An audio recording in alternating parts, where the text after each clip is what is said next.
I'm doing my best to understand the energy mix. Yeah. I've gone from a point of being somebody who's highly concerned about the climate to somebody who now understands the risks of not having enough energy. Parts of Europe are discussing the idea of blackouts or energy rationing, which has significant consequences. We're also fully aware that if energy gets expensive, that has a knock-on effect on the rest of the economy, which can drive a massive increase in prices. At the same time, with energy, not only there's a compounding effect in that there's certain people now who literally cannot afford to heat their homes, which is concerning as we come towards winter. I've come to appreciate both the perspectives of climate scientists who are raising the issues of climate change, but also some of the perspectives of someone like Alex Epstein, who's made me consider some of the risks of not having enough energy. I'm trying to understand what the best energy mix is. We spent some time recently with somebody from the nuclear industry, and I'm trying to get the most nuanced view I can or understanding of what is required. With regards to renewables, there are certain people who are very critical of renewables, will make claims against solar and wind with regards to there's only specific geographies where they can exist, which is great. Also, the waste that comes with them and what they mean for baseload and all things like that. I'm not always sure whether they're being intellectually honest or they're critical because there are people politically they're on that kind of end of the political spectrum that wants us just to burn fossil fuels. I'm trying to understand it all.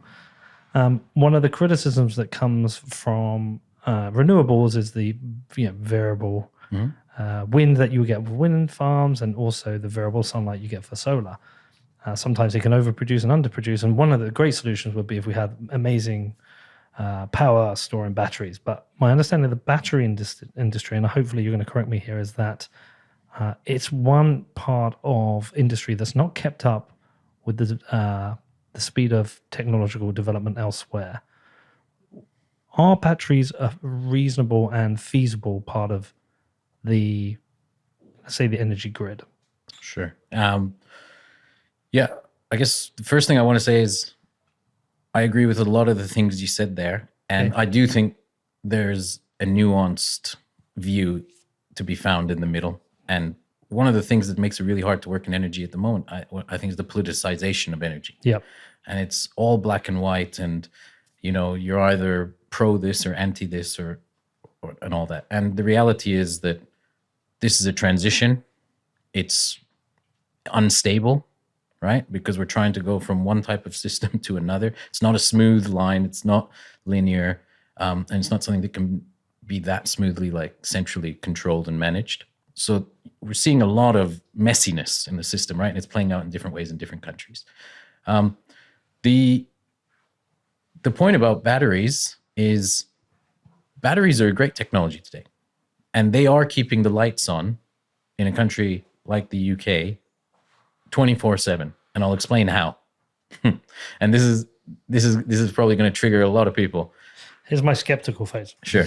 So there's kind of two types of batteries. The one that is easier for people to kind of imagine is what we would call long duration energy storage. And that's the one where you can store weeks or months worth of power in that battery, and it can hold its charge for a long time, and they would have to be massive, right? So that would be the scenario of, like, it's windy in the winter in Scotland, and you build massive long duration energy storage batteries that soak up all of that, and then you basically supply the country during the less windy months, right? Well, and that technology exists? It does not. Okay. Not really. Okay. That's kind of the holy grail, right? That people think about when they think about storage. And that's a technology that's still very early stage. People are trying to crack that. There are companies, like well-funded companies in the States, in the UK, and Europe, that are trying different approaches to solving that. But that is, like, I would say at best, like, pilot stage type technology today. And when we think of batteries, we think of Duracell Bunny, the batteries we use day to day. Are we talking about massive versions of these, or is it a completely different technology? The long duration storage is likely to be a different technology, or it might still be a battery in the sense of, like, a chemical cell, but it's going to be different chemicals than what we use today. Like, the chemistries will differ. And that's exactly what people are trying to do. They're trying all different approaches to that, to crack long duration energy storage. That's probably one of the keystone technologies that needs to be unlocked and commercialized for proper like wide scale adoption of intermittent energy sources to be possible. But what we do have today is lithium ion batteries, which is the technology that's going into EVs. It's been around, it's in all our devices. That is being deployed like globally, really, really quickly. And those systems, you can think of them as like being a battery that can hold enough charge to like fully discharge for like somewhere between 1 to 8 hours. 1 to 8 hours of what? For who? Of power. For where? For a town, for the entire grid, for a house? Like a small power station. Okay. Yeah, like big. Like we're talking hundreds of megawatts of power. Like, yeah, like a medium-sized gas power station. The whole fleet in the UK, all the lithium-ion batteries in the UK, these are, by the way, like huge shipping containers that are connected to the grid. These are like energy infrastructure projects, not like the batteries in your house. We're not talking about a Tesla Powerwall in your garage. These are massive sites, right? With like maybe 30, 40 shipping containers at high voltage. The fleet in the UK today is about 1.5 gigawatts. So that's like, I would say the size of like one cell in a nuclear power station. So let's say one nuclear power station worth of batteries today in the UK, growing really fast.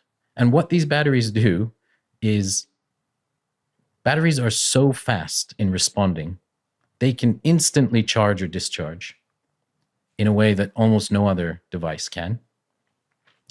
And they are keeping the grid perfectly balanced every microsecond of the day. So the grid always has to, like the grid is a miracle, first of all. It has to be perfectly balanced every second of every day for the lights to stay on, right? And that's what National Grid does. And you can broadly try and balance it ahead of time. Like you say, okay, today at 2 o'clock, we're going to have 20 gigawatts of demand. So we need 20 gigawatts of generation. And you can get it pretty close. But it's pretty close is not good enough. It has to be literally perfectly balanced at the second of like real-time delivery. And the batteries are used for balancing. That's right. And is that like at 50 hertz? Is that the thing it's trying to get to? That's right. Right. It's trying to keep the grid in the UK at 50 hertz. Well, the only reason I know this is because I think Australia might be 60 hertz. I could be wrong. Yeah. But like when I have my webcam on, because it's an Australian laptop, it flickers because the lights are different. Huh. Yeah. So America, Australia, and half of Japan are 60 hertz. Europe, UK, and the other half of Japan are 50 hertz. But that's the thing. That frequency has to be pretty much exactly 50 hertz. It cannot deviate from that. If you have too much demand, the frequency drops. If you have too much generation, the frequency goes up. And these batteries are so fast, they are able to basically control the frequency, instantly charging and discharging to keep that perfectly in check. And without that, today, we'd have to have something else doing that. But what did we have before we had these batteries? So power stations can do it. Okay. But they have limitations in how they can do it, and it's more expensive. And do these batteries play a role in supplying power when perhaps there's a drop, or are they purely just as a balancer? What they do when they balance is supply power. Okay. As soon as the frequency drops, they push power into the grid. As soon as the frequency goes high, they charge from the grid. What I'm saying is, can they burn less coal, use the power from the battery, and then recharge the battery from other sources? Yeah. So, yeah, good question. That's basically what they do, because to optimize the battery, you need to charge it to a certain, like maybe you need to get it to 50% or 80% charge so you can go both ways. If you're going to charge it, you charge it during the cheapest hours. Yeah. And those should be the hours when there's an oversupply of energy on the grid. So they'll go into the market and try and charge when prices are cheap before going into the balancing markets. Or they can also just arbitrage the market. They can just charge the battery to full. And some batteries do this when they can forecast that like there's going to be high price volatility in the market. They'll go and charge the battery at negative prices or it's near zero, and then wait for the price spike and they'll discharge. So they're arbitragers, and they help dampen the price volatility in the market. Right. Is there enough lithium in the world to support the demand for these types of batteries, both in the grid and with EVs? That's a good question. And Because my assumption is we run out at some point. yeah, I mean, I don't know the answer to that. It's something being discussed in the industry. You know, there's lots of research being done on that, and I think there's lots of views. I'm sure there's responsible ways to mine lithium and less responsible ways to mine it, and I think that's something that has to be grappled with. I mean, you know, what could be happening is that lithium is becoming one of the core commodities of the future of humanity if batteries fulfill their kind of destiny. Mm-hmm. The same way, probably what happened with oil like 100 years ago, right? Where you have this new commodity that just became the primary kind of commodity that everyone needed to secure access to and stuff. And, you know, we know that that's been a messy story. Yeah. And how much it becomes part of geopolitics and, you know, the rise and fall of nations and all types of things. I don't know. Maybe lithium could, you know, be part of that story going forward. If it becomes a strategic issue for a country like, you know, the United States or China, well, you know, I don't know what they're going to do to secure that supply. Do these lithium batteries deteriorate? They do, yeah. All batteries degrade over time. So, like, same as your iPhone, you know, after a few years, they do deteriorate. So, you know, it's like any other machinery. Like all, you know, as a mechanical engineer, I can tell you all machines deteriorate. Every, you know, even conventional gas turbines, right? Their efficiency goes down over time. They need work, they need maintenance, they have to be upgraded, they break, they have outages. And I think a lot of the criticisms that people point at, like these new emerging technologies like batteries or solar or wind, those problems exist in pretty much any machinery or energy generation equipment.